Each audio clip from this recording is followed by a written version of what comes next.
Well, howdy do, YouTube people and knife people. You know, just like you, I'm out there cruising around looking at videos and things get suggested to me. And I saw a couple of videos about these hunting style bird and trout knives. And it made me think to myself, gee, I've got a couple of those that I use once in a blue moon. I might as well dig them out and throw them on the table. So I wanted to show you some stuff here that hopefully will get some information for me just as much as you, because I don't know all that much about them. I've done a little bit of research, and these have come to me in different condition, and cleaned up what I could and sharpened up the rest, and here we are. So let's start down here. This is beautiful sheath, by the way. Obviously, it's a hunting knife, but if you can look, you got a nice image of a deer with a beautiful rack, maybe a 10-pointer, and some leaves and a little couple of ducks and looks like a grouse flying there at the bottom. And it's sewn together nice, in very, very good condition overall for its age. Again, I would love any input. I'm thinking these are from like the 40s, the 50s, the 60s. I'm not sure, but this will help out a tiny bit. This is a Stag brand from George Schrade Knife Company. Let me see if I can get a zoom in there to help you.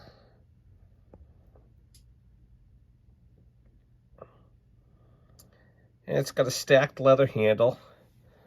It had a bunch of crap on it when I got it. I cleaned it up and then put some oil on it. I like to use Snow Seal.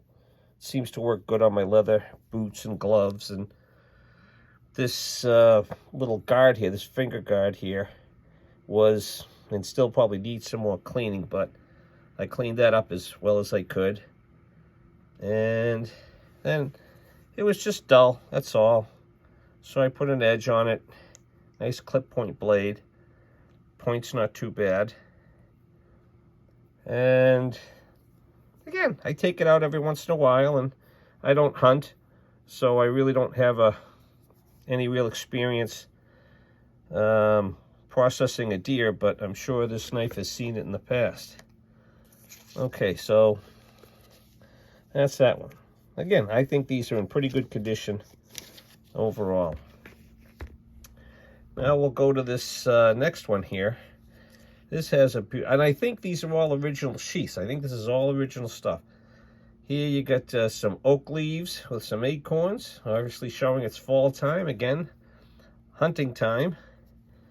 And this one is a little different with the sheath where the leather just kind of wraps around to make the belt loop.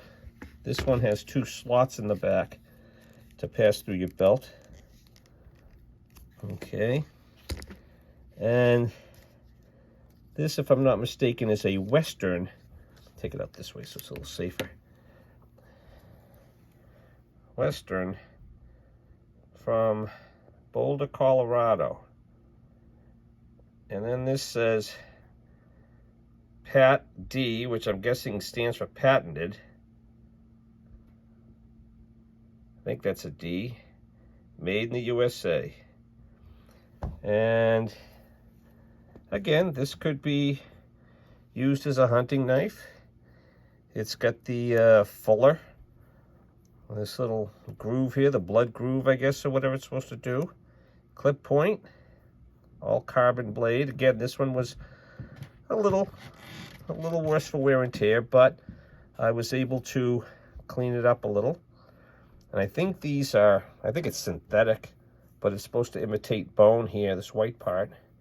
And then you got some leather stacks here, and I guess another little couple pieces of brass.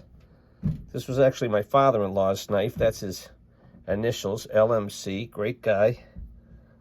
And you can see the tang comes back, and then it's pinned in. So, there's something like that. fits in the hand beautiful. I think some people would call this a bird and trout knife as well. It's got the thin blade and gives you some good dexterity, I guess. I didn't take many measurements here, but let me get all this junk out of the way, sorry.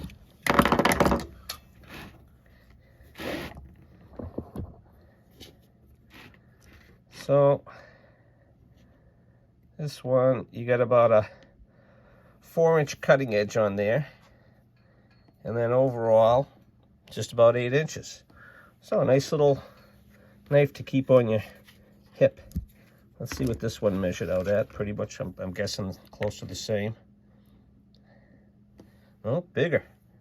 Now you got a 4.5 inches of cutting area and over 9 inches. Handle's a little bit more robust too. Okay. So these are the two I've had for a while. But this last one here was a friend of mine knows I like knives, and he came across this from I don't know where, but he said, hey, I got this knife and it looks like something you might like. And I said, yep, sure. And this one was in the worst condition of any that I got. I put this little piece of leather here because this little clasp here to hold it in is not good at all. It doesn't have much strength left in it, so the blade would come out like this. So I put this on just to kind of keep it intact in the sheath there. But there's again beautiful stag head trophy, with a little bit of flourish at the bottom. And look at that blade shape. What's that? Is that a Persian?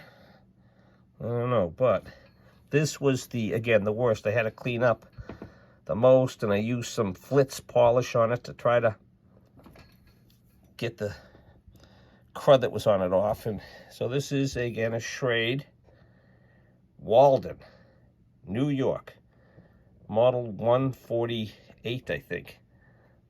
Yeah, or is it 14B? I think it's 148. And you can see, could still clean it a little bit more. But really nice. Leather cleaned up beautiful. And the blade is a little jimping here. The blade fits nicely in the hand. Real nice. And again, sharp. I sharpened this baby right out, and it's beautiful.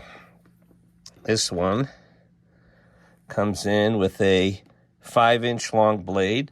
And again, 9 inches overall. So very similar to this, except for the blade shape was a little more pronounced. Again, if people have information, please make a comment below about any of these. I'd love to learn more about them, and I've learned so much watching YouTube.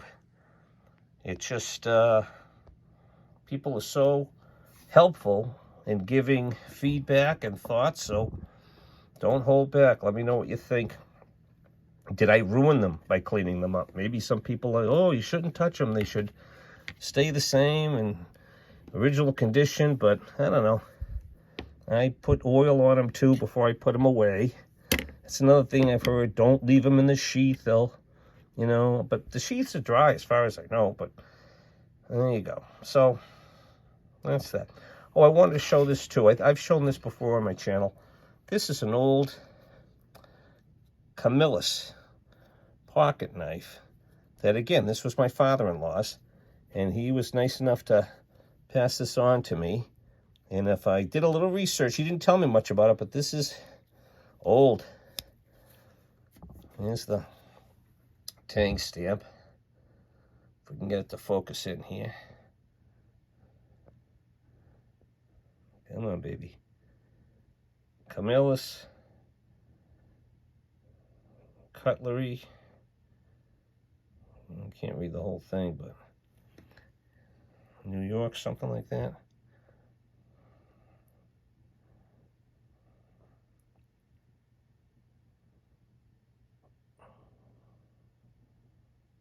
Just really good quality. I'm guessing this thing is again from the 40s or the 50s. I did a little tiny bit of research on this, and They said that these were given out to the soldiers in World War II. I don't know if they had a contract or what the deal was, but the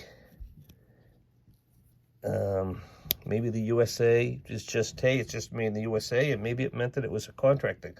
Look at that old school can opener. Lobster claw, is that what they call that?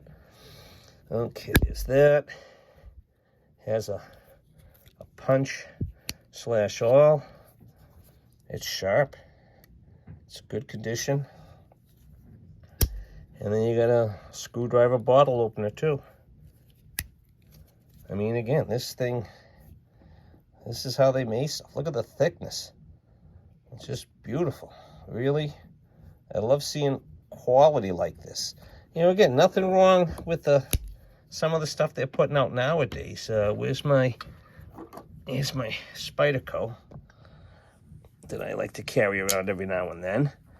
This is relatively new. It's only a year or so old. This is the one with the 15V steel. And it's, again, a pretty solid beast of a knife when you have heavy work to do. I'm not talking about batoning, but if you're out there and you're in the field or working around the yard or out in the, you know, down the barn or something like that, you can pull this out and do some serious cutting with it and not feel any sort of angst. I mean, I wouldn't use it like a fixed blade, but it's pretty sturdy. And the other one I had out was when I put my trusty old, I always like to carry a folder with me in my pocket. Here's a Victorinox Swiss Army knife. This is the Pioneer X because it has the scissors in it. Hold on. That's what makes that the X, because the X, the scissors make an X shape, I guess. That's it. So, again, we've all got different things. I've got some case pocket knives. I've got, you know, again, new stuff, old stuff. I love it all. So, okay, thanks for watching. Again, if you have anything to add, don't be shy. We appreciate any information. Everybody likes to learn. Thanks. It's December, by the way. Today is Friday, the 6th of December, 2024. I hope everybody had a happy Thanksgiving and that they have a happy, Merry Christmas and happy holidays and safe travels and all that stuff. Thanks for coming by the channel again, and check out our other stuff. You know, we got knives, we got life around the island, on the lake, etc. Got a new boat this year. Check out the new pontoon boat. Okay, thanks everyone. Bye.